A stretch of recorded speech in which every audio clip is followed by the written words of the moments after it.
I never thought one favor could turn into the kind of day that replayed in my head for weeks. The kind that makes you question every single person you thought you knew. But that's what happened to me on a gray Tuesday that smelled faintly of rain and toner from the copy shop across the street. Chloe texted me before dawn. Just 3 words. Please. Urgent. Shop no smileys, no extra punctuation. It was the kind of message she sends when her calm completely cracks, and my stomach dropped. We've been best friends since sophomore year. She was the person who scheduled her own crying into her calendar. If she needed me, it meant something had gone seriously wrong. I have court this morning, she said when I called. Her voice was tight, hurried. I can't leave the boutique alone. Can you, please, just stay there until I'm back? What's this about? Restraining order? I asked, remembering the man who had been hanging around her store for weeks. Wilson. He'd worked there for a while, a little too intense with inventory spreadsheets and with his opinions on window displays. A month ago, he'd lost it. Screamed at Chloe in front of customers, knocked down a rack, and stormed out. She'd fired him that day. Since then, he'd been loitering near the storefront, leaving notes on the door, standing across the street watching when she opened. Yeah, she said. I'm filing it today. Please, don't let anyone in if you don't know them. Call the police if he shows. Text me the second anything happens, I told her yes. I said it like I meant it. I grabbed coffee, threw on jeans, and walked into the shop thinking I was doing one small, brave thing for my best friend. The boutique is the kind of place that smells faintly of lavender and new fabric, with soft jazz playing just low enough to make you feel like you've walked into a movie. It was early, sunlight slanting through the big front windows, mannequins arranged like they were waiting for an audience. Chloe handed me the key like it was a hot coal. I'll be back by noon, she said, cheeks already flushed from nerves. Lock the back. Don't answer the phone on the shop line if you don't know the person. Promise me I promised. For the first hour, nothing happened. A woman came in looking for a scarf. A college kid tried on a ridiculous hat and laughed. The coffee steam curled in my mouth. I straightened dresses, rearranged a display, told myself I was fine. The quiet made me feel more exposed than the loudest chaos would have. Every soft squeak of the floorboard sounded like someone approaching. At 11:07, the bell over the door jingled and my heart stopped. Not because someone was coming in to shop, but because of how the handle rattled. Not like a customer, but like someone checking if it would open. I turned slowly and saw him straight away. Same hoodie, dark cap, hands hidden. He wasn't yelling. He wasn't begging. He was smiling. That slow, certain smile that looked like it belonged in a movie where the hero is seconds from danger. He reached behind his back and pulled something long and black into view. A crowbar. My legs went soft. I had my phone in my hand before my brain fully understood it. My voice on the line with 911 felt small, thin. There's a man outside the boutique. He's the ex-employee. He was fired. He has a crowbar. Stay where you are, the dispatcher said. Do not engage. Are you able to secure a back door? Yes, I breathed. It's locked. I pressed the phone into my palm as if I could hold safety there. Then glass shattered. The world turned into edges and noise and the sound of something that used to be hole-breaking. Wilson stepped through the front door like the shop belonged to him now. He walked on the broken glass as if it didn't cut him. He didn't sprint. He didn't yell. He smiled, and the smile was the worst part. Calm. Practiced. Hey, he said. Casual, like one of those awful people who greets a room with a joke before they hit you. Don't freak out. I just want to talk. My voice came from a place far away. You can't be here. You have to leave. He tapped the crowbar against a clothing rack so the sound rang. She owes me, he said. She's been taking things. She's been taking money. She fired me because I found out, you see? She wanted to blame someone else. I want my job back, or I tell everyone what she's been doing. Glass glittered under his feet like a warning. He was close enough that I could smell cigarettes and something sour on his breath. Chloe wouldn't... I started.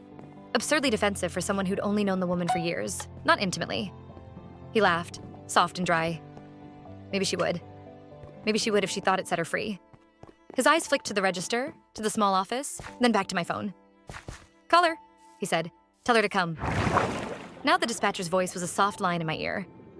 Units are 3 minutes out. Keep him talking if you can. And then he heard the sirens.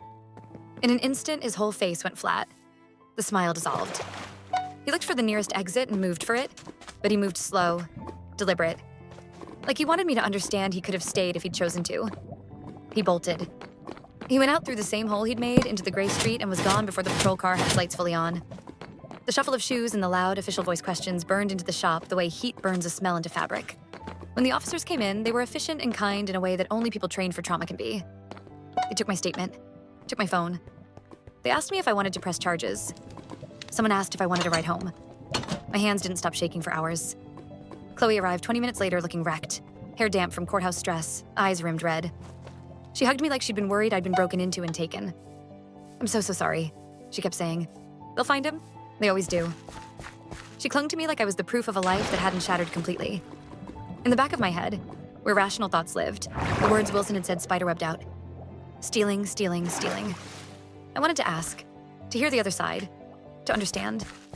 But when I tried, Chloe's face closed like a book.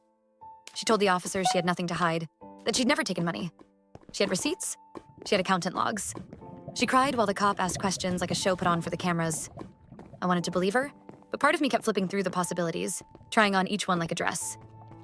That night, after I locked my apartment door and put the kettle on too long, my phone buzzed with an unknown number. A photo popped up. Chloe outside the courthouse earlier that morning, hair pulled back, neck flushed. Under the photo, 3 words. "This isn't over." My first reaction was anger. Who would threaten my friend? But the second, slower one was the one that sank like a stone. What if there was more to the story? What if I had been standing on the wrong side of a truth I hadn't wanted to know? Over the next few days, the neighborhood split into tiny camps. Some of Chloe's regulars and friends texted to say they were so sorry, to offer to sit the shop, to bring casseroles, to leave bouquets. Others posted vaguer, more poisonous things. I can't believe she'd let someone go like that. And hope justice is speedy. Business slowed. The shop felt like a place suspended between gossip and fear. I tried to go back to normal life, work, laundry, answering emails, but the image of the crowbar, the sound of it on the glass, replayed like an old song stuck on repeat. Every time I walked past a window, I felt watched. I kept waiting for someone to knock on my apartment door with proof, or for a neighbor to lean and whisper that they'd heard something else. A week later, a private message arrived with a file attachment. It was a screenshot of a bank transaction, a small but regular siphoning from the shop's account. My name was handwritten at the top in a scrawl that looked suspiciously like someone's attempt to be careful, like it had been written by someone trying to look official. My stomach dropped. I called Chloe. She sounded hollow when she picked up. I told you I didn't do anything," she said. "It's probably some old vendor or an accounting error. I'll get my accountant on it." Her voice trembled, but she added with something like defiance. "But even if there is something, I'd never hide it. You know me, I wanted to believe her more than anything. I wanted to stitch the days back together before the seam came undone completely. And then another message came, this time to my email, copied to a small local news outlet. Accusations laid out in tidy bullets, all anonymous. A person who claimed to be a former employee wrote that Chloe had been taking money by recording higher prices for customers and pocketing the difference. The email included an old coworker's name, and it suggested the reason Wilson had been fired was because he confronted her. The shop's regulars started to disappear. The few customers who did come in looked around like they were expecting hidden cameras. Chloe spent nights awake on the couch, throwing out spreadsheets, calling her accountant, trying to trace transactions back. A week turned into 2. The police came by more than once to ask for more statements. The shop had to close for repairs. Chloe sat in my kitchen one night and finally told me details she'd been holding back. Embarrassed little confessions about borrowing petty cash in a moment of panic years ago. A bounced check she'd never told anyone about. How messy running a small business could get when it was just you and a pile of invoices. Not an embezzlement scheme. Not the grand conspiracy the anonymous emails hinted at. Just human mistakes that she'd been too proud to say out loud. When Wilson's messages continued, pictures of Chloe taped to the door, notes left in the mailbox that threatened escalation, I started to understand fear in a new, clearing way. Not just the fear of him breaking in, but the fear that someone could turn truth into a weapon. The fear that rumor could eat a life without needing much fact. Months later, court dates were set for the restraining order. Investigations turned up the bank error. The one that had looked so damning was a misposted vendor fee that, with a bit of careful accounting, could be explained. The local paper printed a small correction. Wilson was charged with criminal trespass and intimidation for his behavior at the store, and he eventually pled guilty to a misdemeanor. He got probation. Chloe's business limped back to life. Regular customers returned, sometimes with the cautious curiosity of someone stepping into a room where something had been broken and repaired. She and I started sleeping better. We took walks that didn't end with checking over our shoulders. But the thing that stayed with me wasn't whether she'd taken money or not. It was how easy it was for a story to take a life of its own. How a crowbar could become a symbol of all the things we hide and all the assumptions people are willing to make when they see a little chaos. I still think about that day a lot.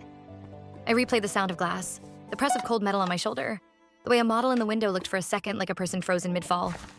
Sometimes I wonder if I did everything right, whether I should have done more or said less. But I also know that standing in that shop, calling the police, keeping my voice steady long enough for them to arrive, that was something concrete I did for someone I loved. That, in the end, mattered. If there's anything I'd tell someone who reads this at 2 a.m., scrolling through stories to remind themselves they're not the only ones with a life that spirals sometimes, it's this. People will fill the empty spaces of a story with whatever fits best for them.